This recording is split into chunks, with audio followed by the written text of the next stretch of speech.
तो हम्म, रंगमंच कनाडा की मल्टीकल्चरल फखरिया पेशकश आवारगी विद दानिश में आप सबका खैर मकदम। सारी दुनिया में आबाद मेरे करम फरमाओं दोस्तों, अजीजों, शागिर्दों और फैंस को जावेद दानिश का कनेडियन आदाब, मेरी जबीन अकीदत सलाम कहती। टोरंटो की एक रोशन सुबह है, 28 डिग्री की तमाजत। ये हमारे लिए 28 डिग्री बहुत ज्यादा है। जो यहाँ के लिए बहुत है, लोग ठंडे फव्वारे और स्विमिंग पूल की तरफ भाग रहे हैं, मगन हैं। मुस्कुराइए कि घंटा भर के लिए सही आप जावेद दानिश के साथ होंगे। आज आपकी मुलाकात एक हमजहत, मल्टी फैसेटेड, संजीदा फिक्शन राइटर और शायरा से हुआ चाहती है। मोहतरमा डॉक्टर मेहर अफरोज के अफसानों के मजमुए टूटती सरहदें, तन्हा जजीरे और शेरी मजमुए दो अक्स दर अक्स हम असरों में मकबूलियत हासिल कर रहे हैं। साथ ही बच्चों के लिए बड़ा काम किया है इन्होंने। 100 नज़में और 100 कहानियाँ यकजा की हैं, उसे रिकॉर्ड किया है। अदब व तदरीस के अलावा आप कॉलम निगार, ब्लॉगिस्ट, टीवी और रेडियो एंकर और डॉक्यूमेंट्री मेकर, तालीम निस्वां के सिलसिले में बड़ी संजीदा, फिक्रमंद और सोशल वर्कर भी हैं। आइए मोहतरमा का इस्तकबाल इन्हीं के एक शेर से किया जाए कि तुमको पानी के हाथ बेच आया, कश्तियों ना खुदा ने हद कर दी। Welcome to Awargi with Danish, season 5, 222 episode. Doctor Mehar Afroz साहिबा, आदाब, मिजाज गिरामी। अच्छा। इससे पहले कि हम गुफ्त शुनीद में गुम हो जाएं, आइए पहले कुछ दिलचस्प तस्वीरें दोस्तों के लिए शेयर करते हैं, फिर बातें होंगी।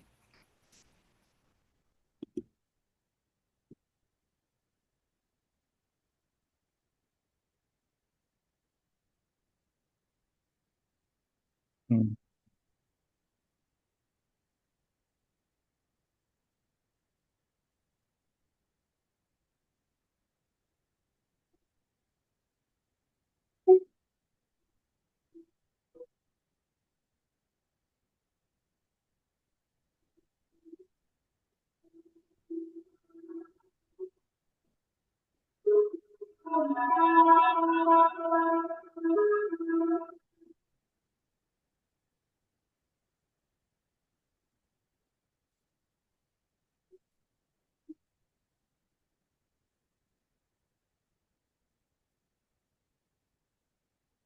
खुश आमदीद। जी साहब, ये तस्वीर मेरी बताइए। अम्मी और अब्बा हैं। माशाल्लाह माशाल्लाह। हैं, जी। हयात पापा हैं? का नाम याकूब खान और अम्मी जुबैदा बेगम। और अच्छा। नस्लन पठान हैं। बस। यूसुफ जई पठान हैं। अच्छा अच्छा और दोनों टीचर्स थे अल्हम्दुलिल्लाह। अच्छा अब्बा भी हेडमास्टर होकर रिटायर हुए, अम्मी भी हेडमास्टर होकर रिटायर हुई। अब्बा हयात नहीं है। अच्छा। अम्मी हयात है, 90 साल की, 90 साल माशाल्लाह माशाल्लाह। की। ये मेरे बड़े भाई हैं अल्ताफ खान। ये हैं अब शारजा इंजीनियरिंग यूनिवर्सिटी के मैकेनिकल डिपार्टमेंट के डीन हैं। अरे माशाल्लाह। PhD in engineering, aeronautic engineer. जी, अम्मा हैं फिल वक्त वाह मेरी माशा। किताबें देख रही हैं।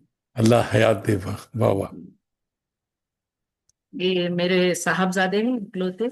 उनके बाद मेरी जो बड़ी बेटी है, छोटी बेटी है, वो है। फिर मेरी बहू है और मैं हूँ, और दोनों मेरा पोता और पोती। माशाल्लाह ये मेरी छोटी साहबजादी शाइबा है। मैं हूँ और मेरी पोती है। माशाल्लाह। उम्रा गए थे हम लोग उस वक्त। अच्छा जी। ये भी शाइमा है, और आलिशा मेरी पोती है। ये 15 अगस्त के दिन वाली तस्वीर। जी। ये मेरी सबसे बड़ी साहबजादी हम्म। पीडियाट्रिक डॉक्टर सोबिया कत्तेवारी है। अरे और फिल वक्त मेडिसिन में पीएचडी कर रही है। माशाल्लाह माशाल्लाह, अल्लाह का। प्रैक्टिस भी करती हैं अपनी कॉलेज में और पढ़ती। ये मेरे मुर्शद हैं। अरे वाह। इनका ताल्लुक पाकिस्तान, लाहौर कसूर से है। मेरी इनसे मुलाकात बस इंटरनेट पर हुई। और उनसे मैंने इतना सीखा कि मैं जाती तौर पर किसी और से सीख नहीं सीखी। बस वाह हमारे बीच में मेल होता था या फिर वीडियो कॉल होती थी। वाह। और इनका नाम है डॉक्टर मकसूद हसनी। तसव्वुफ के लिहाज से विलायत थी। और तसव्वुफ के लिहाज से बहुत बुलंद पाया शख्सियत थे। उन्होंने मुझे तसव्वुफ की गहराइयों से वाकिफ करवाया। उन्हीं की जिंदगी पर मैंने अपनी पीएचडी जो है तसव्वुफ पर की हुई है। वाह इनका इंतकाल 11 अप्रैल 2020 को हुआ। पाकिस्तान लाहौर में कसूर में मदफून है। वाह जी।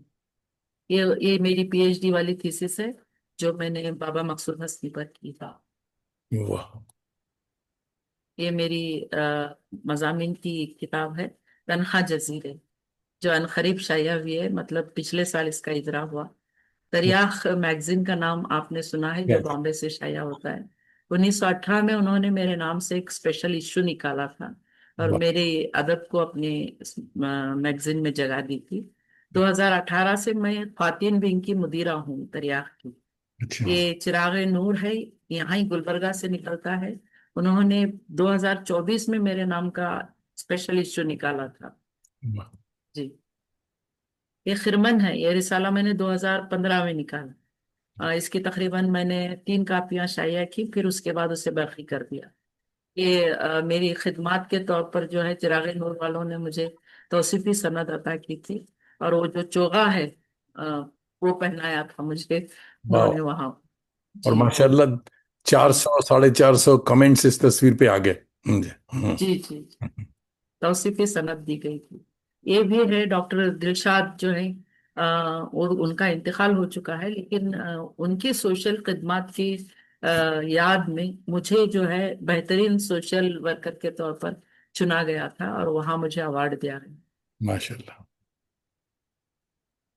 हाँ, ये यहाँ पर शाहीन वालों का एक कॉलेज है, शाहीन शाहीन सना कॉलेज वालों का। तो यहाँ पर अबुल कलाम आजाद का यौम तालीम मनाया जा रहा था, यौम तालीम के तौर पर मनाया जाता है मौलाना अबुल कलाम आजाद की पैदाइश। उस वक्त जो है ये मुझे वहाँ एजाज दिया गया।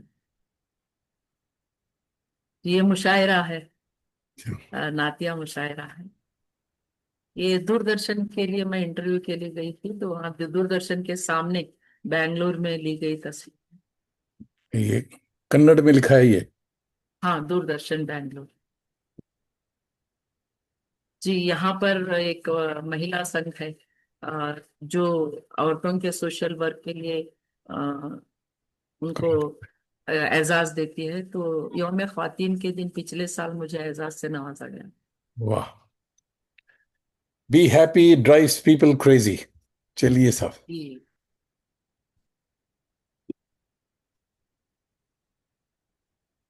तो जनाब 1 मिनट में हमने सदी का सफर कर लिया। अच्छा, इससे पहले बहुत सारे हमारे आपके परस्तार हमारी साए दीवार पे जमा हो चुके हैं। तो उनसे उनके भी मैं कमेंट्स ले लूं, फिर आगे बात बढ़ेगी। सबसे पहले मोहम्मद फैजान हमारे दोस्त हैं दिल्ली से। बड़े करम फरमा है हमारे। उनका आदाब आपके लिए। अय्यूब भाई भी आदाब। हमारे दोस्त हैं, जी। सलाम कह रहे हैं आपको। वालेकुम। और डॉक्टर मोइज शम्स, डॉक्टर साहब अलीगढ़ से देख रहे हैं, आपको सलाम कह रहे हैं। राजीव प्रकाश साहिर हमारे दोस्त हैं, लखनऊ से नॉवेलिस्ट हैं बहुत अच्छे, आपको आदाब कह रहे हैं।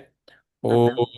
और फुजैल अहमद भाई सलाम कह रहे हैं, ये नहीं बताया कि कहाँ से दोस्त। ये जरूर बताएं कि आप कहाँ से देख रहे हैं, कि मोहतरमा को पता चले कि उनके परस्तार कहाँ कहाँ मौजूद हैं। खुर्शीद अहमद अंसारी हमारे बड़े करम फरमा दोस्त, डॉक्टर खुर्शीद हमदर्द यूनिवर्सिटी पहचानती हूँ। दिया के मेज़बान हैं, बहुत ही मेरे करम फरमा हैं। इन्होंने वादा किया था कि हमदर्द के जो पैकेट होते हैं फ्री वाले वो देंगे, मगर दिया नहीं इन्होंने। जी। तो और भी दोस्त जैसे जैसे आते जाएंगे हम अब बताएंगे। तो मोहतरमा ये बताइए कि माशाअल्लाह आपकी प्रोफाइल बड़ी भारी भरकम सरसब्ज है, मगर पहले कुछ अपने बचपन के बारे में बताइए, फिर आगे बातें होंगी। जी, मैं वैसे साहिली इलाके की पैदाइश हूँ। कारवार जिला जो है कर्नाटक का साहिली इलाका है। अच्छा तो अच्छा वहाँ एक जंगलाती शहर है, उसका नाम दांडेली। मैं वहीं की पैदाइश हूँ अच्छा और जंगली लड़की कहलाती हूँ। अच्छा अच्छा। मतलब वाइल्ड ही थी मैं बचपन में। हाँ अच्छा।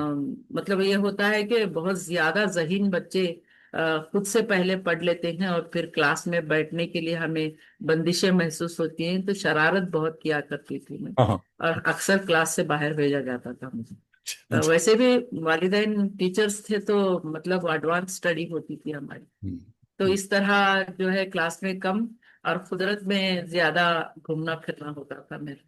वाह। वैसे मैंने हाई स्कूल एसएलसी तक मैंने उर्दू मीडियम पढ़ा। उर्दू मीडियम का मतलब ये था कि उर्दू एक सब्जेक्ट हुआ करता था, और बाकी की जो चीजें होती थी उनको हम 8 से अंग्रेजी मीडियम में पढ़ते थे। तो इस तरह मिक्सचर वो जो जबानों का है, वो दोनों जबानें मुझे आ गई। एसएलसी के बाद मैंने पीयूसी किया। बचपन मेरा जो है दांडेली एक ऐसे शहर में गुजरा जो 5 कारखानों के लिए मशहूर था। एक तो बांस की पैदावार बहुत ज्यादा होती थी, तो बांस की वजह से वहां पर कागज का कारखाना पहली मर्तबा हिंदुस्तान का लगा था दांडेली में। और उसके बाद मैग्नीज निकलती थी, लोहे का कारखाना था। जंगलात ज्यादा थे, तो प्लाईवुड बनता था, वहां पर लकड़ी बनती थी। उसके बाद कोयला निकलता था, कोयले की खदानें थी। फिर उसके बाद एक और कंपनी वहां पर हुआ करती थी, जो फेरो के नाम से जानी। वाह, तो बहुत अच्छा। इनमें काम करने वाले सारे हिंदुस्तान के लोग, और यहाँ तक कि बैरूनी ममालिक के इंजीनियर्स भी आया करते थे। वाह तो इस तरह दांडेली जो है एक मिनी हिंदुस्तान बन गए। पूरे हर कास्ट, हर रियासत और हर जबान के लोग वहां पर मौजूद थे। हालांकि छोटा सा शहर था, 2 लाख की आबादी थी। हम्म। तो वहां पर जबानों का मिक्सचर और कल्चर इतना ज्यादा था कि मुझे बैक वक्त कई जबानें सीखने का वहां पर मौका मिला। ये वाह, मेरी एक वो आप नेचुरल एबिलिटी कह लें कि मैंने बहुत जल्दी और बचपन में तकरीबन 7 जबानें बोलना, पढ़ना, लिखना सीख लिया। अरे वाह। बहुत छोटी थी। हम्म, तो वही मेरी ताकत बन गई। लिसानी इंटेलिजेंस जिसको हम कहते हैं, लिसानी जहानत, वो हम्म, बहुत तेजी से बढ़ गई। और तकरीबन 13 साल की उम्र में मैंने पहला शेर भी कहा था, और पहला मजमून जो है रिसाला नूर निकला करता था। तो नूर में मैंने एक साइंसी मजमून लिखा था हौस खदा के नाम से। तो इस वाह, तरह मेरी वो लिखने की शुरुआत भी जो है वहीं से हो गई। हम्म, और अब्बा जो है बहुत पढ़े लिखे और बहुत वली सिफत और बहुत ज्यादा ज़हीन आदमी थे। उन्होंने मेरी तरबियत की। तरबियत इस तरह होती थी कि सुबह एक जुमला दिया जाता था, आज स्कूल नहीं जा रही हो तो एक काम करो, ये जुमले पर शाम तक एक मजमून लिख दो। तो शाम तक मैं मजमून लिखती, फिर शाम में दुरुस्ती होती, और फिर उसको दोबारा लिखाया जाता।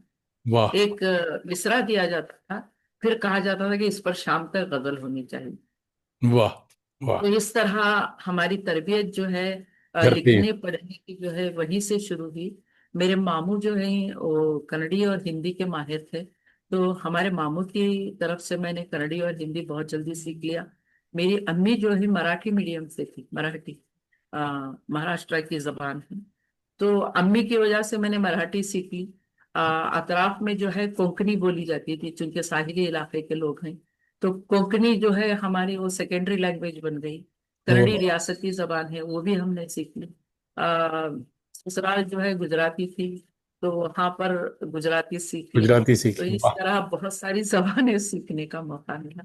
वाह। पीयूष मैं वह 14 साल की मैट्रिकुलेट हूँ, और 18 साल कुछ महीनों में, वही ना 19 साल के अंदर मैंने ग्रेजुएशन कर लिया, और बहैसियत ग्रेजुएट टीचर मैंने एजुकेशन डिपार्टमेंट में ड्यूटी ज्वाइन कर ली। माशाल्लाह तो माशाल्लाह। इसलिए- सालिया रशीद साहिबा, प्रोफेसर, इलाहाबाद यूनिवर्सिटी, आपको सलाम कह रही हैं। सलाम और वालेकुम आपा। हाँ, और डॉक्टर आसिफ और उनकी बेगम ताशियाना आसिफ, ये दोनों देख रहे हैं मॉरिशस से। और मॉरिशस से शुक्रिया। आपको सलाम आया है। फिरदौस जहाँ जो हैं वो रांची से देख रही हैं, आपको सलाम कह रही हैं। और और जैसे जैसे दोस्त बताएंगे मैं आपको बताता रहूंगा। क्या सिर्फ इंग्लिश में मास्टर्स जो आपने किया तो उससे आप खुश नहीं थी? क्या आपने साथ में उर्दू, अरबी और हिंदी में भी एमए कर डाला? इसकी क्या वजह थी? हाँ, वही कहना वही लिंग्विस्टिक इंटेलिजेंस की मैं बात कर रही थी। हम्म। तो मेरी जहनियत में मेरे जहन में ये चीज थी कि जो सौतियात हैं, मेरा खास इंटरेस्ट फोनेटिक्स में था। वाह। जबानें किस तरह बोली जाती हैं, आवाज किस तरह निकाली जाती है, फिर उनका तलफ्फुज किस तरह बनता है। हम्म, और यही आवाज में पद्दू, तेलुगु में बोलेंगे ऐदु, कन्नड़ में बोलेंगे। तो पद्दू ऐदु में ये क्या क्यों फर्क आया? तो इसमें बारीकी से मैं सोचती रही थी।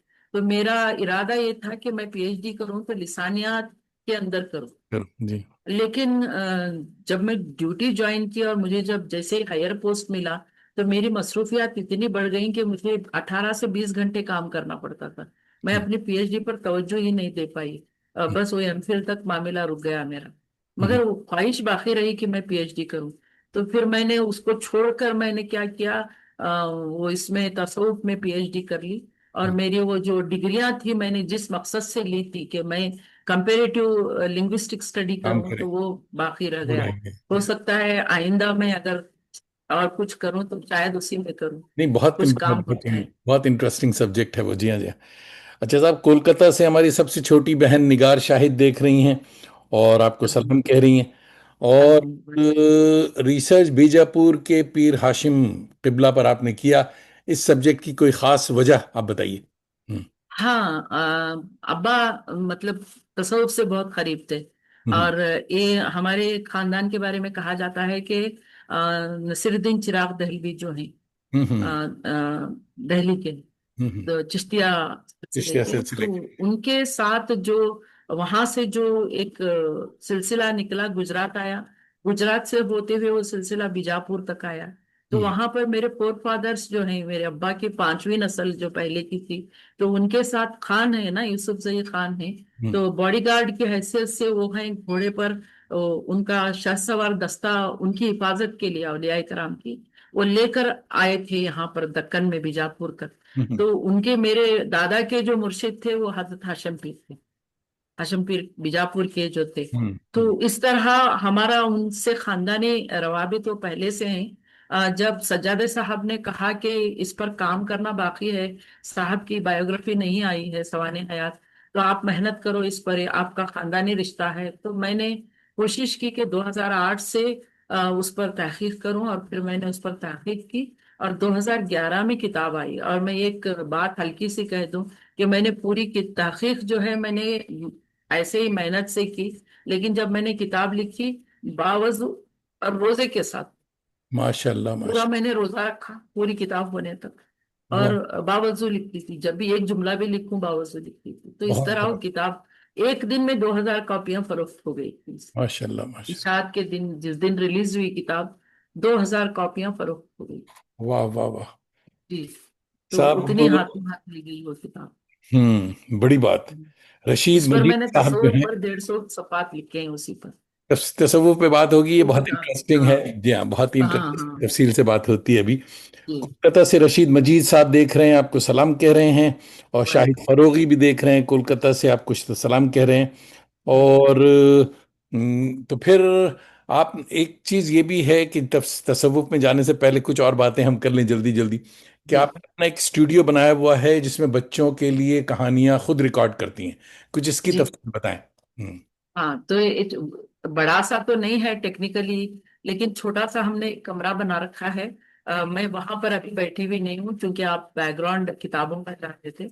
उसमें बैकग्राउंड सिर्फ पर्दे लगे हुए हैं, फ्लड फोकस लाइट्स हैं, और हमारा बड़ा सा कैमरा होता है, जिसके अंदर मेरी छोटी बेटी जो शाइमा है, वो क्या करती है, मेरी कहानियों को रिकॉर्ड करती हैं। ये कहानियां हैं हिकायत आलम। ये हमारी तबाजात कहानियां नहीं है, यानी हमने नहीं लिखी हैं इनकी कहानियां, बल्कि इसको हमने जमा किया है। ये किताब जो है, खैसर नजीर खावर साहब का नाम अगर आपने सुना जी हो, जी जी। पाकिस्तान का। उन्होंने, मैं अक्सर क्या करती थी, जिस जबान में मुझे कहानियां मिलती मैं वैसे ही भेज देती थी उनको। जैसे अंग्रेजी में मिली अंग्रेजी में भेज दी, हिंदी में मिली हिंदी में भेज दी। तो इस तरह मैं जमा करती थी और उनको भेजती थी। मगर उसका उर्दू खालिफ जो है, मतलब उर्दू तर्जुमा। ट्रांसलेशन, पूरा का पूरा खैसर नजीर खावर साहब का किया हुआ है। ये दो लोगों की मेहनत का नतीजा है। तो इसके अंदर बड़ी मेहनत जो है खैसर नजीर खावर साहब की लगी है। उन्होंने इसे पाकिस्तान से शाया किया हिकायत आलम के नाम से। मैंने इसे हिंदुस्तान से इसी नाम से शाया किया है, और हिंदुस्तान में इसके पूरे कॉपीराइट्स मेरे नाम से। वाह, वाह। हमारे बहुत ही अच्छे दोस्त डॉक्टर सुनील शर्मा देख रहे हैं टोरंटो से। ये हमारे जी। दोस्त भी हैं और सेतु नाम का इनका एक मैगजीन है, जो कि बाइलिंगुअल मैगजीन है, इंग्लिश और हिंदी दोनों में।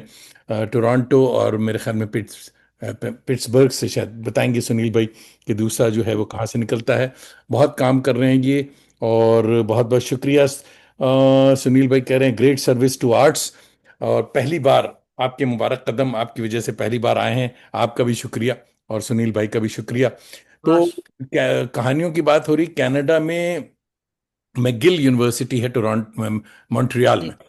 तो जी। वहाँ प्रोफेसर साजिदा अलवी हुआ करती थी, अब रिटायर्ड हो गई हैं। जी। उन्होंने लोकल, यानी पहले इंडिया से, पाकिस्तान से बच्चों के लिए कहानियां यहाँ, किताबें मंगाई जाती थी पढ़ाने के लिए, मगर वो बच्चे उससे रिलेट नहीं कर पाते थे। कि हमारे यहाँ जो हाँ। बच्चे हैं वो लोमड़ी और गीदड़ की कहानी से या ऊँट की बात से इम्प्रेस नहीं होते थे। उन्होंने जी। लोकल राइटरों से लेकर मिल करके यहाँ की हम्म। निसाब तैयार करवाया बच्चों का। हम्म। और हम्म। उसकी जो ऑडियो विजुअल है हम्म। उसकी, वो मेरी आवाज़ में वो सारी कहानियाँ किताब के साथ। किताब तीन हिस्सों में हुआ करती है। एक तो है वो मतन, कि भाई मेन कहानी की किताब है, वो क्लास हम्म। 4 या 5 के लिए थी, पहला हिस्सा था। और दूसरे उसकी रिकॉर्डेड वर्जन के, बच्चे उसको सुन भी सकते हैं म्यूजिक के साथ। और तीसरे एक मैनुअल हुआ करता है, टीचर्स मैनुअल, जो कि इंडिया में अभी तक नहीं है, कि टीचर कैसे बच्चों को वो कहानियां पढ़ाएं, जी साहब, जी। किताब में क्लास में कैसे वो किए जाए। तो वो तीनों चीज लेकर के ये सिस्टम बहुत अच्छी थी। क्या मैं ये पूछ रहा हूँ कि ऐसा सिस्टम या ऐसी तीन किताब इंडिया में या पाकिस्तान में ऐसी कोई है सूरत? हाँ, इंडिया में मैं बाहर तो नहीं जाती, मैं एनसीईआरटी से जुड़ी हुई हूँ। हम्म। एनसीईआरटी में मैंने कोशिश की है कि किताब जो है कहानी से शुरू की जाए। हम्म। मेथोडोलॉजी ऑफ टीचिंग की बात जहां तक करें हम, मैं माहिर हूँ इसकी, मेथोडोलॉजी ऑफ टीचिंग की। उसमें एक टेक्निक या एक मेथड ऐसा है कि हम कहानी के जरिए ही जबान सिखाते हैं। बिल्कुल है। पहले कहानी उनको सुनाई जाती है, फिर कहानी उनको पपेट शो के जरिए एनेक्ट करके या फिर स्क्रीन पर जो है वो कहानी उनको दिखाई जाती है। वाह। फिर कहानी के जरिए अगर छोटे बच्चे हैं तो रंग, कैरेक्टर्स या जो कुछ चीजें हैं वो उनको बताया जाता है। अगर बड़े बच्चे हैं तो उसकी वोकैबलरी जो है उनको सिखाई जाती है। उससे भी बड़े बच्चे हैं तो उसमें का जो ग्रामर या सेंटेंस पैटर्न है उसको सिखाया जाता है। या अगर बहुत बड़े बच्चे हैं तो उनको ओपन एंडेड कहानियां देकर उनसे ये कहा जाता है भाई, कि आप इसको आगे बढ़ाएं। वाह। ओपन एंडेड रखते हैं हम हम्म। कहानियों को। नहीं, यही तो सिस्टम उनसे हमारे कहते यहाँ। हैं लिटरेचर या क्रिएटिविटी उनके अंदर बढ़ाई जाए। तो हम्म। इस तरह का ये सिस्टम हमने एनसीईआरटी में शुरू कर रखा है। फिर कर्नाटक की निसाबी की कुतुब की तैयारी के अंदर भी मेरा बहुत बड़ा हाथ रहा है, खासकर अंग्रेजी की किताबों के लिए। तो वहां पर भी मैंने एक सिस्टम जो रखा था कि टीचिंग इंग्लिश विथ स्टोरीज। वाह। वाह। तो इसके लिए हमने एक थोड़ा सा मैं वक्त लूं इसके लिए, हम्म। ये इम्पोर्टेंट सवाल है। तो उसके लिए हमने एक कारगा की थी। कारगा में 300 लोग थे। 300 लोग, उसमें 8 साल के बच्चे से लेकर हमने 80 साल के बुजुर्गों को भी दावत दी थी। तो वाह। पब्लिक दावत थी। और उनके लिए 3 दिन तक रहने बसने खाने पीने का सारा इंतजाम कर रखा था। और उनसे कहा था कि आपके जहन में जो कहानियां आए वो हमें लिख कर, ये वाह। वर्कशॉप हमने 3 दिन करवाई। फिर हमने उस पर 3 महीने मेहनत की उन कहानियों पर। तो हम्म। इस तरह हमारे पास जमा हो गया 300 कहानियों का बड़ा भंडार। अब हम्म। कुछ एक ने तो 10-10 कहानियां लिख दी हमारे लिए। हम्म। तो इस तरह हमने जो अपना स्टोरी बैंक बनाया हुआ है आरआई बेंगलोर में, वो हजारों पर चला गया है। तो वाह। हमारी एक लाइब्रेरी है जहां पर बच्चों के लिए सिर्फ कहानियों की किताबें हैं, और अंग्रेजी जबान में है। मैं कोशिश कर रही हूँ उसको उर्दू में डाल सकूं। बहुत जरूरी है, बहुत अच्छी चीज। ये जी। जो सिस्टम आप बता रही हैं, इसको भी, इसमें एक वो मैं जोड़ दूं कि जो जी। बच्चों से या बुजुर्गों से आपने कहा खुद कहानी लिखें।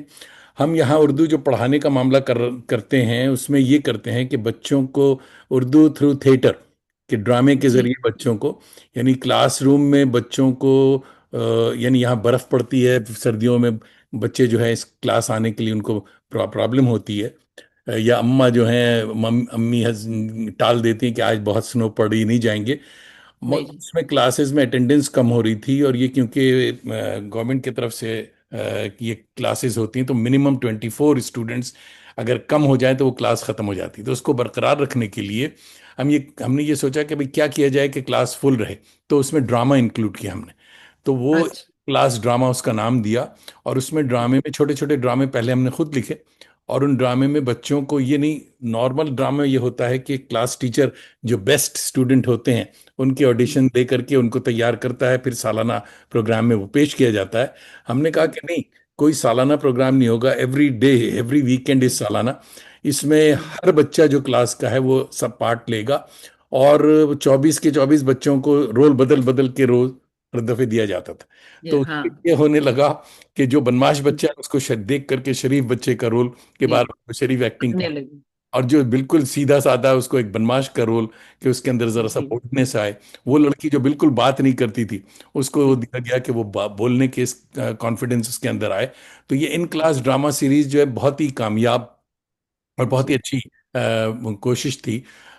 उसका सबसे अच्छा असर ये हुआ कि बच्चे जब बर्फ पड़ रही है, कुछ भी हो रहा है, बच्चे माँ से कहते हैं कि नहीं मुझे क्लास जाना है, वरना दानिश अंकल मेरा रोल किसी और को दे देंगे।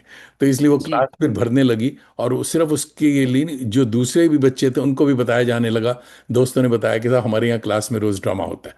तो 2.5 घंटे की क्लास में 1 घंटा ड्रामा और 1.5 घंटा जो है वो सिलेबस पढ़ाना। तो वो बड़ा जी। कामयाब था। ये हमने आज अपने कई दफ़े हमने ये बात बताई है दोस्तों को प्रोग्राम में कि भाई इंडिया में जी। भी या पाकिस्तान में इस तरह का होना चाहिए। इन क्लास ड्रामा जो है वो स्टेज के लिए नहीं, क्लास के लिए। तो ये ज़रूर जी। करवाइए, ऐसे लिखवाइए। फिर बच्चों से जी। लिखवाना शुरू किया कि 3 3 जी। 5 5 मिनट के छोटे छोटे स्किट्स। और वो खुद लिखते थे, उनको ही कहते थे इसमें से आप कोई डायरेक्ट भी आप। करेगा। हाँ, समझिए। तो अपने से करना, अपने से डायरेक्ट करना, वो बहुत ही वेरी यूजफुल वो उसका ये था। अच्छा साहब, हमारी बातों में ये बहुत सारे दोस्त जमा हो गए। फिर मैं आपको ये भी जी। बता दूं कि सुनील शर्मा भाई बता रहे हैं कि एक तो टोरंटो से और दूसरा पिट्सबर्ग से ये पर्चा मैगजीन निकलती है, जी। जिसका नाम है सेतु, SETU। आप ऑनलाइन जाकर देख सकती हैं, बहुत ही अच्छा ये है। जी। सरहद पार से आपको सलाम आया है साहब कि राना वालेकुम। शिराज आलम हमारे बड़े अच्छे दोस्त हैं, लाहौर से आपको आदाब कह रहे हैं। हाँ, हमारी हाँ। करम फरमा दोस्त और बहुत ही अच्छी नॉवलिस्ट सरवत खान साहिबा उदयपुर से देख रही हैं, आपको सलाम सरवत। कह रही हैं। सरवत आप, अस्सलाम वालेकुम। जी साहब।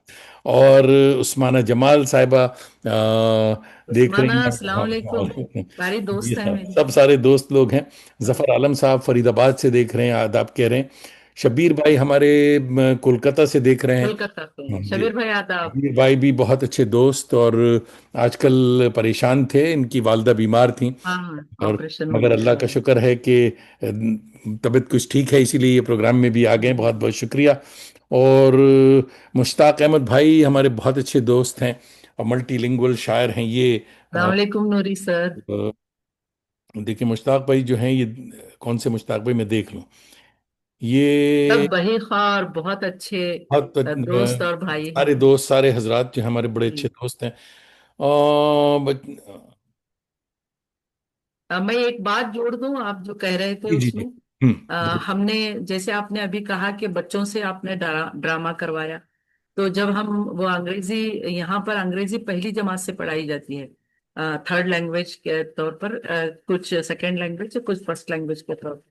तो हमने इंग्लिश पढ़ाने के लिए बच्चों को, टीचर्स के लिए, हमने हमने खुद एनेक्ट किया स्टोरीज को। वाह, फिर बहुत उसकी फिल्म बंदी हुई। तो मैं वो डॉक्यूमेंट्री में कहाँ से आई, यहीं से आई मैं।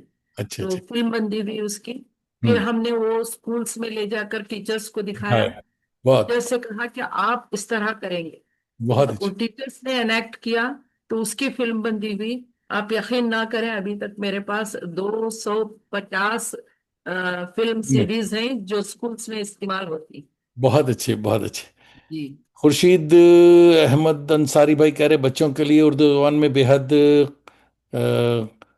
कलील मवाद है, जिसकी मुसलसल कोशिश मोहतरमा के ज़रिए काबिल फ़ख्र है। जी बिल्कुल।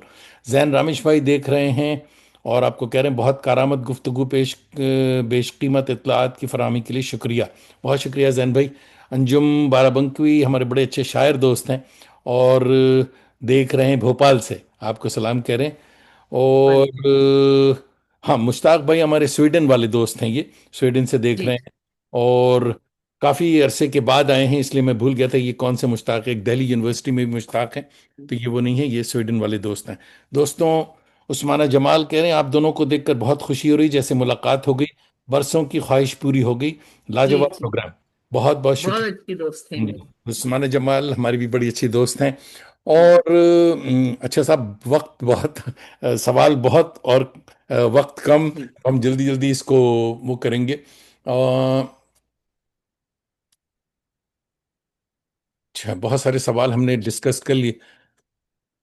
इसी सिलसिले में हम ऑडियो और वीडियो की बात कर रहे हैं। कनाडा में या मगरिब में पूरे जो है, ऑडियो बुक्स का खूब चलन है।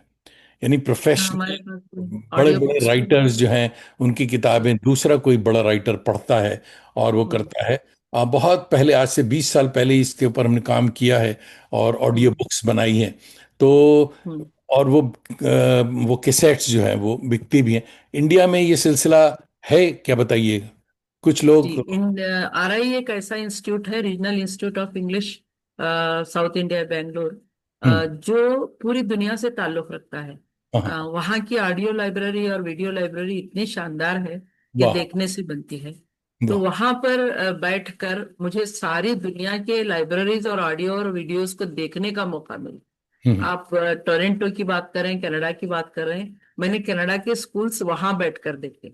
वाह, वाह। मैंने लंदन के स्कूल्स, वहाँ की वो जो जूम मीटिंग्स या गूगल मीटिंग्स होती थी, तो उसमें मैंने वहाँ के स्कूल्स, यानी बहैसियत करिकुलम राइटर, मुझे उन चीज़ों को देखना पड़ता था कि गैर ममालिक हो में रहा है। किस तरह का बिल्कुल। सिस्टम चल रहा है और हम किस तरीके पर अपने, किस नहज पर अपने तरीक़े तालीम को राइज कर सकते हैं। तो इस तरह मैंने वहां बैठकर, उस लाइब्रेरी में बैठकर, मैंने तकरीबन सारी दुनिया के, अमेरिका के, शिकागो के, वॉशिंगटन के स्कूल्स को देखा। खासकर न्यू जर्सी के स्कूल्स को देखने का मुझे बड़ा मौका मिला। हम्म। फिर लंदन के स्कूल्स को देखने का मौका मिला। ब्रिटिश काउंसिल के साथ काम करते हुए भी मुझे मद्रास में, चेन्नई जो है अभी, तो वहां बैठकर मुझे डायरेक्टली इंटरेक्शन का मौका मिला बच्चों और टीचर्स के साथ। तो इस तरह मैंने बहुत सारी चीजें इंटरनेशनल तौर पर देखी हैं कि स्कूल्स किस तरह काम करते हैं, सिलेबस किस तरह तैयार किया जाता है, वीडियो और ऑडियो रिकॉर्डिंग किस तरह की जाती है, और उनके लिए क्या मियार हमको रखना पड़ेगा हिंदुस्तानी बच्चों के लिए। तो उस सारी चीजों को तवज्जो में, ख्याल में रखते हुए हमने सारी चीजों को तैयार किया है। और अभी तकरीबन मैंने 25 साल का वक्त दिया RI को।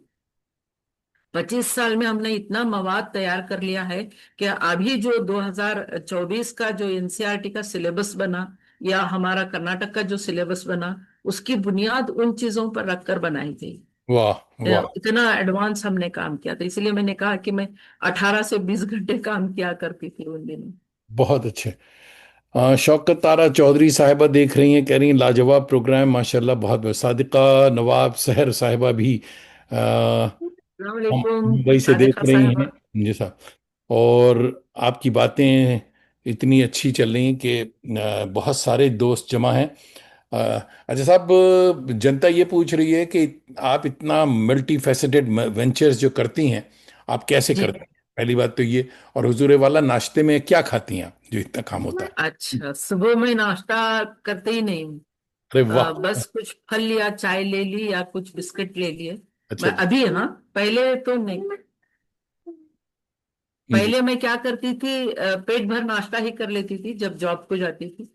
अभी मैं रिटायर हो गई हूँ, घर में रहती हूँ, तो मुझे नाश्ता अगर मैं कर लूँ तो फिर दोपहर का खाना स्किप हो जाता है मेरा। अच्छा अच्छा। तो इसलिए एक ही खाना, मतलब 11 बजे ब्रंच जिसको हम कहते हैं हाँ, अंग्रेजी में, हाँ। वो जी जी। ब्रंच कर लेती हूँ। उसमें बस रोटी होती है, सब्जी होती है ढेर सारी, सलाद होता है, और फिर वो क्या कहते हैं, फ्रूट्स होते हैं कुछ, और ब्लैक टी होती है। मैं नॉनवेज बहुत कम खाती हूँ, सिर्फ मछली का मुझे शौक है, मछली खाती हूँ। क्या? रात में जो है, ज्वार की रोटी बनती है हमारे यहाँ वाह। इधर की तरफ, वो बहुत हल्की होती है। हम्म। ज्वार की रोटी और फिर कोई सब्जी वगैरह खा लेती हूँ, 2 वक्त का खाना होता है मेरा। इस तरह मैं खुद को फिट रखने की कोशिश करती हूँ। बहुत अच्छे, तो बहुत बस अच्छे। यही है। अल्लाह ताला आपको फिट रखे। आमीन। ये साहब, अब एक बहुत ही इंपॉर्टेंट सब्जेक्ट की तरफ हम आते हैं। आपने तसव्वुफ पर भी खासा काम किया है। जी। तसव्वुफ और मिस्टिसिज्म क्या ये एक ही चीज है? तसव्वुफ और मिस्टिसिज्म हो सकता है कुछ लोगों के जहन में एक चीज हो, लेकिन मेरा जहां तक मुतालिया है, तसव्वुफ और मिस्टिसिज्म दो चीजें हैं। अच्छा। तसव्वुफ जो है बिल्कुल साफ दिली के साथ रब को खुश करने के लिए, रब मैं इसलिए कहूंगी कि वो सबका रब है। मैं किसी का नाम नहीं हम्म। लूंगी, किसी मजहब का, वो पालने वाला है, वो हम्म। हमारी देखरेख करने वाला है। हम्म। तो उसके लिए पूरे साफ दिली के साथ, किसी भी तफरीक के बगैर, खिदमत खल्क का नाम जो है तसव्वुफ। वाह। हम्म। रब की मोहब्बत में, रब के बंदों से मोहब्बत करने का नाम तसव्वुफ। ये चीज को कुछ लोग समझ नहीं सके हम्म। कि असल में चीज क्या है। अब रब के मोहब्बत में बंदा जब रब के बंदों के लिए लग जाता है, तो फिर उससे वो चीजें निकलती हैं जो जिसकी तवक्को भी नहीं होती, जिनको हम करामात भी कहते हैं। हम्म। लेकिन गैर कौम जब इस चीज को समझ नहीं, गैर कौम भी नहीं इस्तेमाल करूंगी मैं, कुछ लोग इसे नहीं समझ सके, तो उन्होंने इसे नाम दिया मिस्टिसिज्म, यानी अच्छा। कुछ राज है। हम्म। जब वो राज को पा नहीं सके, तब उन्होंने कहा कि ये मिस्टिक है, राज वाली बात। हम्म। तो हम भी कुछ औलिया कराम का भी ये इशारतन रहा है, कश्फ की बात है, कश्मीर। रम्ज की बात है। तो जब हम रम्ज की बात करते हैं, तो वहां तक मिस्टिसिज्म ठीक है, लेकिन तसव्वुफ जो है, रब को, रब तक पहुंचने का नाम है, रब की मोहब्बत में पहुंचने का नाम है। और रब की मोहब्बत में पहुंचने का रास्ता यह है कि रब की मखलूक से मोहब्बत। वाह। हम्म। जी, मेरे नजदीक तसव्वुफ यही है। लखनऊ से हमारे दोस्त, बहुत अच्छे दोस्त हारिस बिन अजीज देख रहे हैं और आपको सलाम कह रहे हैं। वालेकुम और सलाम। सैयदा के तारिक, रिश्ते में हमारी भांजी होती हैं, ये भी देख रही हैं कराची से और आपको जी, सलाम कह रही हैं। वालेकुम और सलाम। हमारी बहुत ही अच्छी काबिल दोस्त संतोष बकाया, बहुत ही मल्टी फैसेटेड राइटर हैं ये भी, और ये जयपुर से देख रही हैं संतोष। और आपको आदाब कह रही हैं। मंजर जमील भाई हमारे सोशल एक्टिविस्ट हैं कोलकाता के, बहुत ही एक्टिव, तो ये आदाब कह रहे हैं कोलकाता से। और अम, तो फिर तसव्वुफ और भक्ति में क्या फर्क? हाँ, भक्ति भी वही चीज है। हम्म। मोहब्बत की बात है, कबीर ने कहा मोहब्बत की बात है। हम्म। भक्ति उसकी करनी है जो मालिक है सबका, उसकी भक्ति करनी है। भक्ति में इस तरह लीन होना है कि जैसे मैं उसका हिस्सा हूँ। एक हमारे स्वामी विवेकानंद के उस्ताद हैं, अ, उनका एक वाकया मैं सुनाना पसंद करूंगी, ताकि जी। भक्ति को आप समझ सके। हम्म। तो वो अपना वो कुछ प्रवचन दे रहे थे, वाज सुना रहे थे। तो वाज सुनाते सुनाते उनके मुंह से निकला आह, फिर उनके मुंह से निकला आह। ऐसे ऐसे करा रहे हैं जैसे कोई तकलीफ में हो। तो उनका खास चेला जो है गुरु के पास आया और पूछा, गुरु जी क्या हो रहा है? तो उन्होंने उसके कान में कुछ कहा। हम्म। तो वो चेला वहां से चला गया। थोड़ी देर बाद जब वो चेला लौटा, तो उसके साथ एक मल्लाह था, जिसका जिस्म जो है पूरा वो हंटर के निशानों से भरा पड़ा। और स्वामी परमहंस साहब ने भी अपना कुर्ता, वो जो ऊपर ओढ़े हुए थे, चादर निकाल कर दिखाई। तो उनके पीठ पर भी उतने ही निशान थे जो कि उस मल्लाह के पीठ पर थे। तो वाह। ये जो चीज है, मैंने वही कहा कि हम जब रब की मोहब्बत में लीन हो जाते हैं, तो हमें वो दर्द महसूस होता है जो रब की मखलूक महसूस कर रही है वाह। अपने आसपास। अब हमारा जो है एंटीना जितना स्ट्रांग होगा अंदर का, तो उतने दूर की हम चीजों को अट्रैक्ट मखलूक कर। के दर्द को महसूस करेंगे। तो वाह। भक्ति यही है कि हम्म। आप जो है अपने मालिक की मोहब्बत में इतना लीन हो जाएं कि आपको मखलूक का दर्द उतना ही महसूस हो जितना कि वो रब जो है हमसे करता है। वाह वाह वाह वाह वाह ये वाह। ये भक्ति है, हम्म। असल भक्ति ये है। संतोष बकाया, आप कह रही हैं, आपको कह रही हैं वेरी इंफॉर्मेशन इंफॉर्मेटिव इंटरेक्शन। और साद हाशिम भाई हमारे बड़े अच्छे दोस्त हैं, ये लंदन इंग्लैंड से देख रहे हैं, आपको सलाम कह रहे हैं। और जनाब वालेकुम। अहमद नदीम भाई हमारे दोस्त हैं, ये दिल्ली से देख रहे हैं, आपको सलाम कह रहे हैं। और दोस्तों, अगर किसी का नाम रह गया है तो माफ कीजिएगा, मैं चश्मा पहनता हूँ तो इसलिए बीच बीच में जी। छूट जाता है। तो कोई बात। आप दिल से सलाम कह रहे हैं, सलाम दिल से पहुंच रहा है। वालेकुम।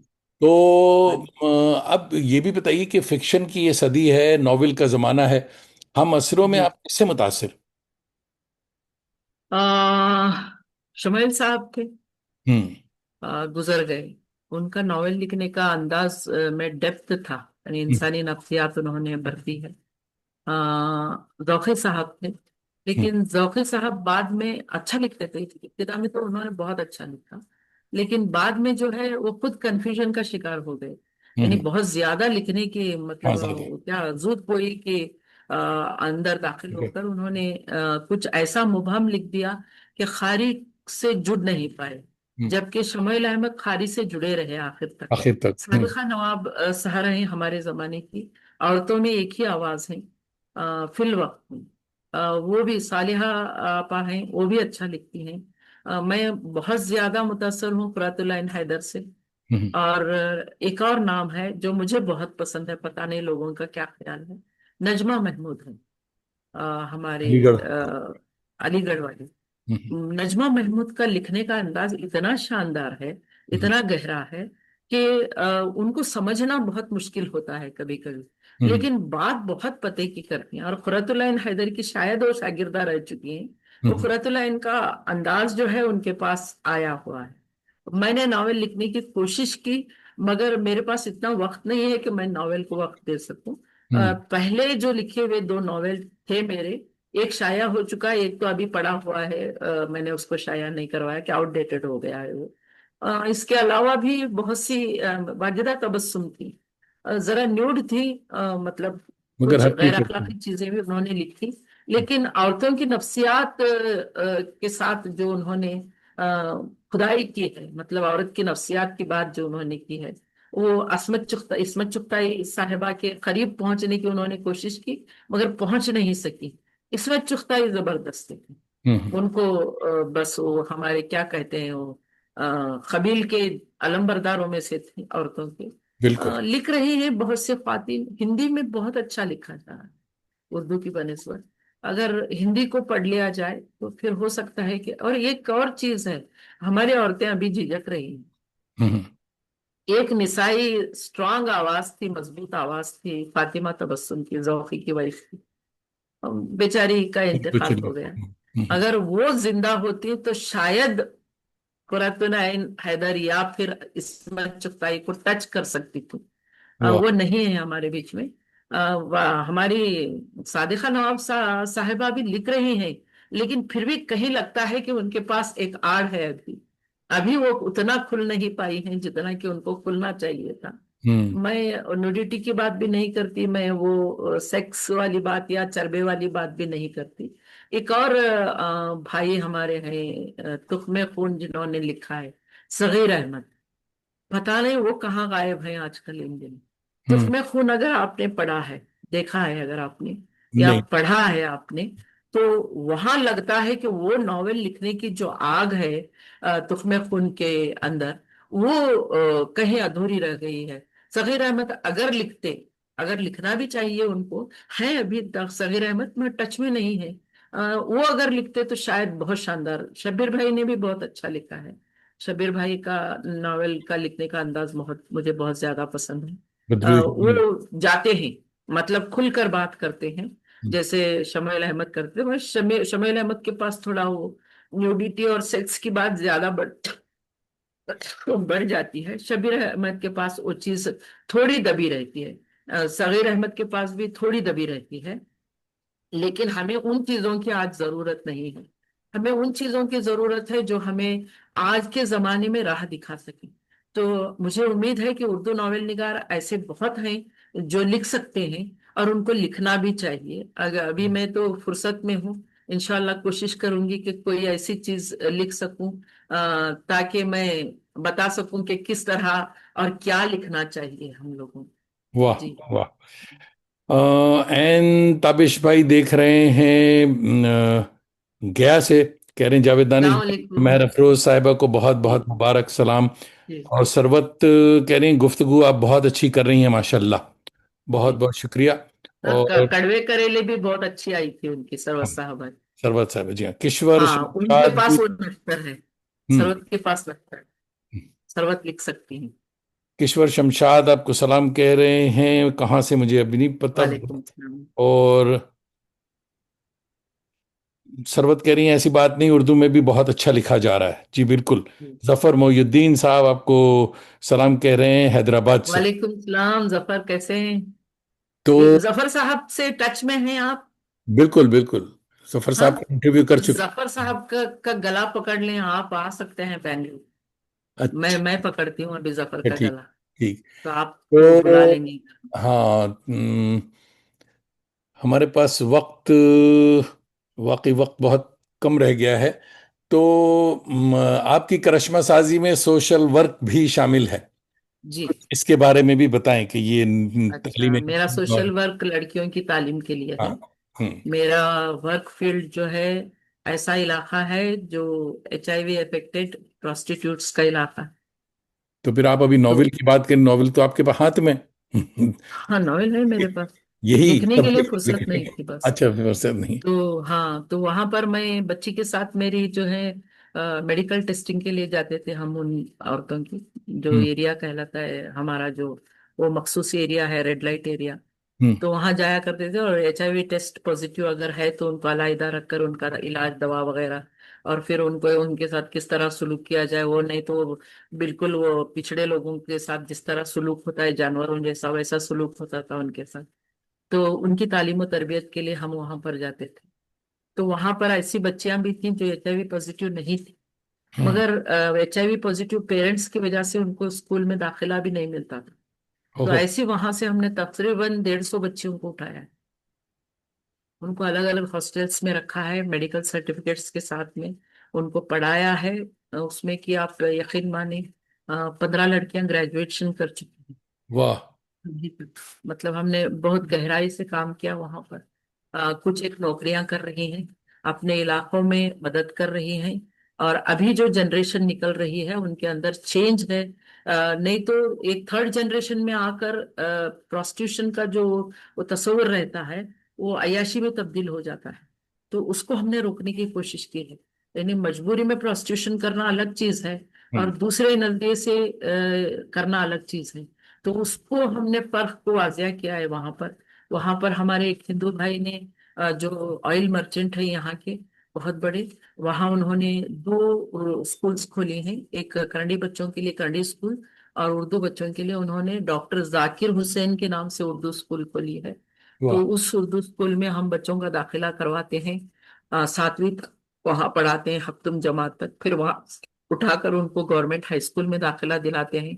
फिर वहां से उनको कॉलेज, अगर उनके इंटरेस्ट के हिसाब से कुछ उनको करना है तो आगे उनको देते हैं। तो मेरी एक खुदा फाउंडेशन नाम की NGO चलती है, जिसके तहत हम जो है उन बच्चियों का खर्च जो है, तालीम का जो भी है, डॉक्टर बनना चाहे तब भी है, इंजीनियर बनना चाहे तब भी है, B.Ed करना चाहे, BSc करना चाहे, नर्सिंग करना चाहे, जो वो करना चाहेंगे उनके लिए हम पैसा भी खर्च करते हैं, मोहब्बतें लुटाते हैं उन पर, गले लगाते हैं उनको। और उनकी जो महरूमी है, ऐसा से महरूमी, उसको कम करने की कोशिश करते हैं, और उनको एक पॉजिटिव अकाई बनाकर समाज की, समाज में उतारते हैं, उस एरिया से दूर रखते हैं। बहुत वहां उनको बड़ा। जाने नहीं देते। ये चीज हम कर रहे हैं। और बहुत। खासकर जो गरीब मुस्लिम लड़कियां हैं या हिंदू लड़कियां हैं, कम पिछड़े जात की लड़कियां हैं, तो उनको मैं सपोर्ट करती हूँ। उनकी तालीम के लिए मैं काम करती हूँ। और उनको जो है जहां तक हो सके, वो जहां तक पढ़ना चाहें, उनको मैं पढ़ाने की कोशिश कर रही हूँ जाती तौर। वाह। और बहुत। मेरी अपनी वो हुदा फाउंडेशन के जरिए भी क्या है, हम पूरी कोशिश चला रहे हैं। मेरा 3rd फ्लोर जो है, हॉल है एक, और मेरा स्टूडियो है। उस हॉल में मैं प्री ट्यूशंस भी देती हूँ शाम के वक्त में, वाह। बच्चों को जो पढ़ाई में कमजोर हैं। और लड़कियां होती हैं, लड़कों से ज्यादा राबिता नहीं है, लड़कियों को पढ़ाने की कोशिश करती बहुत अच्छी बड़ी बात है, संतोष बकाया कह रही वेरी प्रेस वर्दी हूँ। जी सोशल वर्क, कुदूस। और In this selfish world, such selfless workers are the only hope to set the टॉपसी टर्वी world right. बिल्कुल सही। नियाज राजपुरी भाई हमारे शायर दोस्त हैं आजमगढ़ से, आपको सलाम कह रहे हैं। और वालेकुम। हम्म, शब्बीर भाई कह रहे हैं कि तुख्म खून सगीर रहमानी का नावल है, अहमद सगीर ने आसमान से आगे नावल भी लिखा है। जी जी जी और उस्माना जमाल कह रही जबरदस्त काम, इस अजमत को सलाम। बहुत जी। ग्रेट। मंजर जमील भाई भी कह रहे हैं ग्रेट वर्क। और हम्म, दोस्तों, हमारे पास वक्त अब बिल्कुल खत्म हुआ चाहता है। कुछ सवालात और हम ले लें। और तो जनाब, आपकी जंबील में अवार्ड्स भी बेशुमार हैं, पीछे भी बहुत कुछ नजर बहुत आ, ज्यादा। समझे। जी वो कौन सा एजाज है जो आपके दिल के करीब है? जी, मुझे सोशल सर्विस के लिए एक अवार्ड दिया गया है, अक्का महादेवी अवार्ड। अक्का अच्छा। महादेवी 12वीं सदी की एक सूफी खातून थी, वाह। जिन्होंने लिबास भी त्याग दिया था। वाह। इतनी फकीरी थी। और हम्म। उनके बाल इतने लंबे थे कि उन्होंने अपने बालों से ही बदन को ढक ढक रखा था। ये वाह। बसवेश्वर की फॉलोवर में से थी। तो कर्नाटक स्टेट का एक सबसे बड़ा और मुअज्जिज अवार्ड कहलाया जाता है, जो अच्छा। औरतों की खिदमत के लिए जो औरत उठकर खड़ी होती है, तो उसको दिया जाता है। और सारे कर्नाटक में मुस्लिम्स में मुझे ये अवार्ड दिया गया है, बहुत बड़ी अक्का बात। महादेवी अवार्ड। तो ये अवार्ड जो है मेरे दिल के बहुत करीब है। और वाह। मैं बहुत एहतराम से उस अवार्ड को मैंने लिया था, कि वाह। वैसी सूफी खातून के नाम से मुझे वो अवार्ड। बहुत अच्छे, बहुत बहुत। सारे अवार्ड हैं, मैंने गवर्नमेंट अवार्ड कोई नहीं लिया। बस ये प्राइवेट एनजीओज हैं या फिर ऐसे ख्वातीन के नाम से दिए गए अवार्ड हैं। तो ये सारे अवार्ड्स जो हैं मेरे पास भरे रखने की जगह नहीं है, इतने अवार्ड्स हैं। माशा। अल्हम्दुलिल्लाह, अल्लाह ने इज्जत से नवाजा है। मुश्ताक अहमद भाई स्वीडन से कह रहे हैं बहुत खुशी हुई ये सब देखकर। बहुत जी। खूब, बहुत खूब। और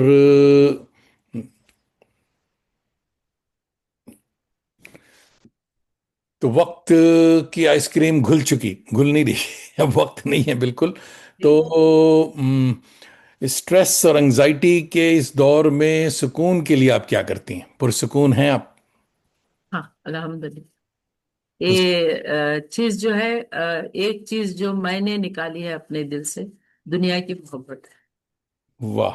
हम्म। मैंने ये महसूस किया है। दुबई गई थी पिछले दिनों। तो बच्चा अल्हम्दुलिल्लाह बहुत अच्छी पोस्ट पर है और अच्छा कमाता भी है। तो वो ले जाकर मुझे एक सोने की दुकान के सामने खड़ा किया। बोला, अम्मी जो चाहे ले लो। तो मैंने कहा, मुझे ख्वाहिश नहीं। वाह। ख्वाहिश नहीं है। ख्वाहिश का निकाल देना सुकून का बाइस है। वाह। अगर दिल से ख्वाहिश निकल जाए हम्म। किसी भी चीज की, तो आप सुकून में रहेंगे। ये मेरा फॉर्मूला है। मैं खाने पीने, पहनने ओढ़ने, सोने चांदी, किसी की भी ख्वाहिश नहीं रखती। लेकिन वाह। जरूरत के तहत चीजों का इस्तेमाल करना इंसानों के लिए जरूरी होता है, तो इंसान की हैसियत से इस्तेमाल कर लो। वाह। वाह। वाह। नियाज राजपुरी भाई कह रहे हैं कि माशाल्लाह बहुत खूब, काबिल तारीफ और सताइश, अल्लाह ताला इस जज्बे को सलामत रखे। आमीन। आमीन, आमीन। जी हाँ। तो कामयाबी जो है, सक्सेस, आपके नजदीक कामयाबी क्या है? खुद को कामयाब तस्वुर करती हैं आप? आप जितनी खिदमत करें लोगों की, लोगों के दिल में जगह बना लें। आपके मेरे अब्बा की एक बात मैं यहाँ कहना चाहूंगी। जी जी। अब्बा टीचर थे, हेडमास्टर थे, बहुत अच्छा पढ़ाने वाले। उनके ऐसा उनके भी जो है वो शागिर्द बहुत सारे फैले हुए हैं। तो अब्बा को कभी हमारे कोई अवार्ड नहीं मिला।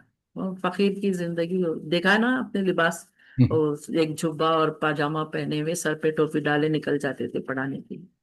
तो अब्बा, आपको अवार्ड क्यों नहीं मिलता, आप इतना अच्छा पढ़ाते हैं। तो अब्बा ने कहा था, मेरा अवार्ड देखना चाहोगी तो मेरे मौत के दिन देखना। तो अब्बा की मौत के दिन मैंने देखा था कि दांडेली के पूरे शटर्स डाउन थे। स्कूल्स बंद, दुकानें बंद, दवाखाने बंद, रास्ते बंद। और इतने लोग थे जनाजे में, पता नहीं कहाँ से आए थे।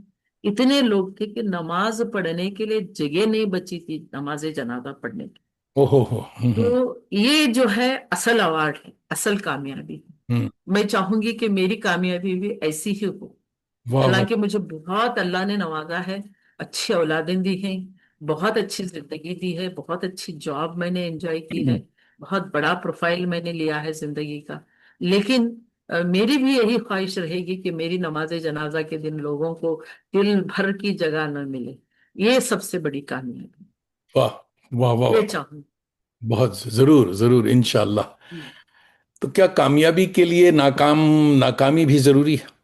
बेशक, आपका बेइज्जत होना, आपकी रूह का चोट खाना, आपके दिल पर गहरे जख्म का लगना, हम्म, आपकी ठोकर लगकर उंगलियों का टूट जाना, इतना ही जरूरी है जितना कि आपको ऊपर चढ़ने के लिए सीढ़ियां जरूरी। वाह जब वाह। तक आप नाकामी का टेस्ट नहीं करोगे, आपको ये नहीं मालूम होगा कि कामयाबी क्या है। हम्म जरूरी, नाकामी जरूरी, नाकामी कामयाबी का पहला जीना है। बेशक। बहुत। मुझे एक बात याद आ गई, बहुत पुरानी बात आपने याद दिला दी कि जी। नाकामी का पहला जीना जो था कामयाबी का, जी। नाकामी ये थी कि 1970s में हम्म। कोलकाता में था मैं। स्कूलिंग ख़त्म की थी और स्टेज पे कामयाब था, छोटे मोटे रोल कर रहा था। तो कलकत्ता रेडियो पे अप्लाई किया हमने कि साहब वो कैजुअल अनाउंसर्स जो होते हैं उसके लिए, और 25 रुपए उसके होते थे। तो जो दीप नारायण मिठोलिया, जी। अल्लाह उनकी रूह को उनकी आत्मा को जी। शांति दे, हाँ। उन्होंने एक बहुत दिन तक टालते रहे। उसके बाद जब पूछा गया कि भाई कोई वजह तो है, आप क्यों नहीं चांस दे रहे, तो उनका एक जी। लेटर आ गया कि साहब भी इस जावेद दानिश की आवाज़ जो है ब्रॉडकास्टिंग नहीं है, ये फेल, ये इसलिए इनको फेल चांस। है। फिर मुझे भी यही कहा गया था पहली मर्तबा जब रेडियो पर गई थी। हाँ, मगर जी। उसके बाद फिर उन्होंने खुद कहा कि नहीं, वो मुझसे गलती हुई थी, मेरे ख्याल में मैं किसी और जावेद दानिश को देख रहा था। तो जी। उसके बाद बहुत बहुत लंबी कहानी है जी साहब। तो जिंदगी से कोई गिला, एनी रिग्रेट्स? नो। हम्म। जो है वो मिल गया, और मैं बहुत खुश हूँ जो मिला है, उससे मैं बहुत खुश हूँ। जो चीजें हमारी जिंदगी से हटा ली गई हैं, वो इसलिए हटा ली गई हैं ताकि हमको बेहतर चीजें दे सके, भाई या वाह। उनकी जगह कोई बेहतर चीज आ सके। भाई नो वाह। रिग्रेट। बहुत अच्छे, बहुत अच्छे। नो। तारा इकबाल साहिबा हमारी बड़ी अच्छी शायरा अरे दोस्त, तारा इकबाल, सलाम अलैकुम। देख रही बरेली से आपको सलाम कह रही। वालेकुम सलाम। और मुकर्रमी व मुअज्जमी डॉक्टर जी। मेहर अफरोज साहिबा, समीम कल्ब से आपका शुक्रिया। आपने तसव्वुफ की जो गहराइयों से और भक्ति की रमूज से आज खूब आगाह किया, अपनी कारकर्दगी से खूब मुझे सबक दिया, सीखने का मौका दिया कि मैं भी कुछ करूं। और हमारी जनता के लिए जो छोटी सी महफिल यहाँ लगी हुई है, जो दोस्त देख रहे हैं या जो बाद में देखेंगे, उनके लिए कोई छोटा सा पैगाम हो तो बताइए। जी। क्या पैगाम? हाँ, खुश रहें, दूसरों को खुश रखें, और अपने हाथ में जितनी ताकत है, पैसों की है, इल्म की है, या बॉडी की मेहनत है, या जो कुछ भी आपके हवाले है, अल्लाह ने दिया जो भी दिया हुआ है, उसे दूसरों में बांटें, वाह तकसीम करें। वाह तकसीम करने से चीजें बढ़ती हैं। वाह खुशियां बांटें, खुशियां मिलेंगी, चीजें बांटें, चीजें मिलेंगी, दौलत बांटें, दौलत मिलेगी, आप इल्म बांटें, इल्म आपका बढ़ता जाएगा, दूसरों को दें, तो आप भी बहुत ज्यादा पालेंगी या पालेंगे।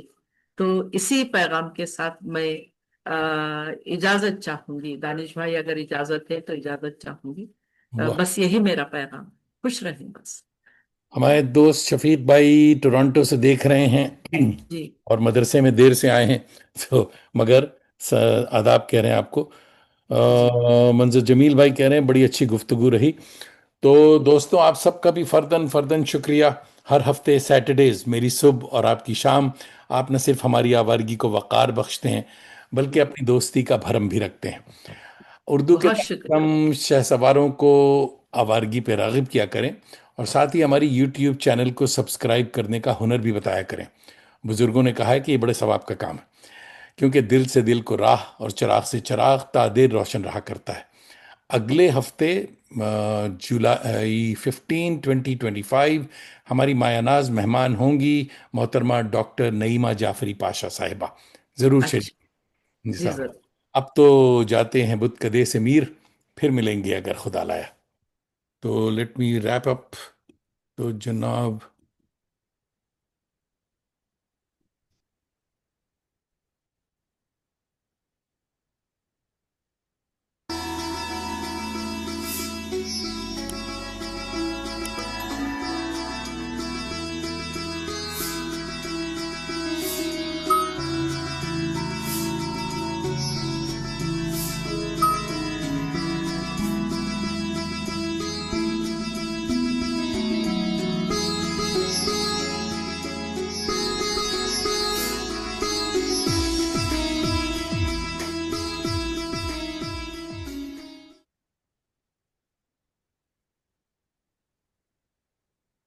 उससे आपने गजलें पढ़वाई ही नहीं।